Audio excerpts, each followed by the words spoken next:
Assalamualaikum warahmatullahi wabarakatuh.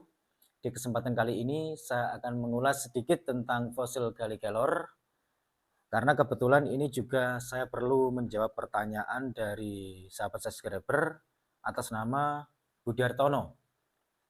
Saya sebutkan namanya ya. Yang inti dari pertanyaannya ini adalah coba diulas mengenai fosil Gallikelor penggunaan di dalam tradisi orang Jawa. Contoh, rendaman batu gali kelor direndam air di toples. Nah, kegunaannya untuk mandi penolak energi negatif. Dan air rendaman gali kelor juga dapat diciprat-cipratkan ke rumah atau pabrik yang dianggap jelek energinya atau dipakai mandi untuk wanita saat datang bulan agar tidak diikuti hawa negatif. Nah, inti dari pertanyaannya begitu teman-teman. Sebenarnya yang untuk mandi ya, untuk mandi yang dipakai seorang wanita yang sudah selesai datang bulan, hampir sama dengan yang namanya pengobatan. Karena katakanlah pengobatan. Pengobatan itu juga termasuk yang bertujuannya untuk kesembuhan ya.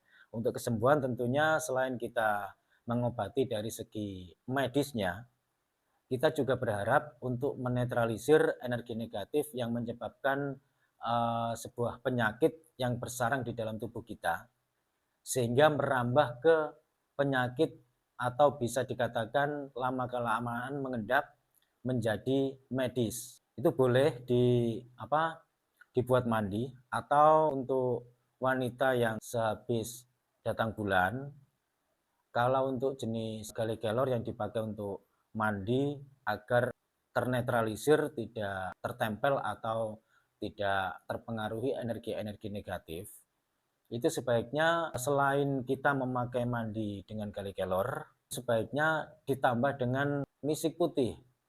Nah, misik putih yang berfungsi untuk toharoh.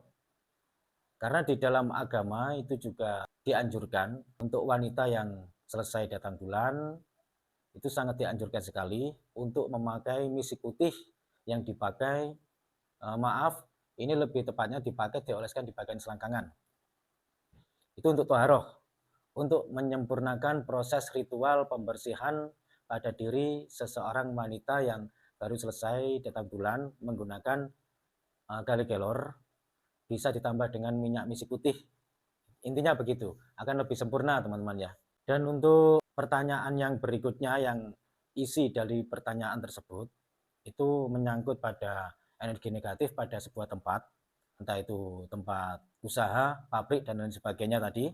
Kalau dari saya, nah ini kalau dari saya, menurut sepengetahuan saya sejak zaman kecil saya, di zaman Mbah Buyut saya, menggunakan fosil gali kelor untuk menetralisir tempat-tempat agar tempat tersebut paling tidak meminimalkan dari energi negatif, itu cukup ditaruh atau digantungkan di bisa di depan pintu, bisa ditaruh di dalam almari, laci, dan lain sebagainya.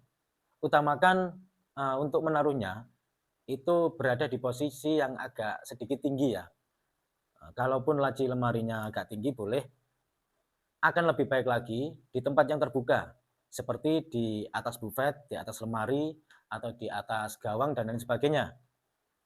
Itu menurut sepengetahuan saya, yang saya ketahui sejak zaman Mbah Buyut saya dahulu. Waktu itu saya masih kecil, dan alhamdulillah sampai sekarang saya masih ingat metodenya, sehingga saya bisa menjawab pertanyaan tadi ya. Untuk yang lainnya sepertinya sudah pernah saya ulas juga di konten-konten sebelumnya tentang bagaimana untuk mengobati dengan fosil gali kelor, dan kali ini saya sempatkan untuk menjawab karena menurut saya ini belum pernah saya ulas, dan kebetulan pertanyaan ini menurut saya pertanyaan yang cukup bagus dan harus saya jawab mengingat belum pernah saya ulas, dan ini adalah jawaban dari saya yang saya ketahui di masa kecil saya, lebih tepatnya di masa Mbah Buyut saya, dan alhamdulillah saya masih teringat akan hal ini, dan sekali lagi saya ucapkan syukur alhamdulillah bisa mengamalkan meskipun sedikit untuk sahabat-sahabat semuanya dimanapun berada, wabil khusus buat yang bertanya, terima kasih juga atas pertanyaannya, karena pertanyaan itu sama dengan mengingatkan saya dari pelajaran-pelajaran yang sudah saya terima sejak puluhan tahun yang lalu secara tidak langsung. Kenapa saya bicara pelajaran yang saya terima secara tidak langsung? Dikarenakan waktu itu saya mendengar perbincangan duit saya dengan teman dan saudara, memang tata caranya begitu. Oke, cukup sekian dulu dari saya. Kurang lebihnya saya mohon maaf.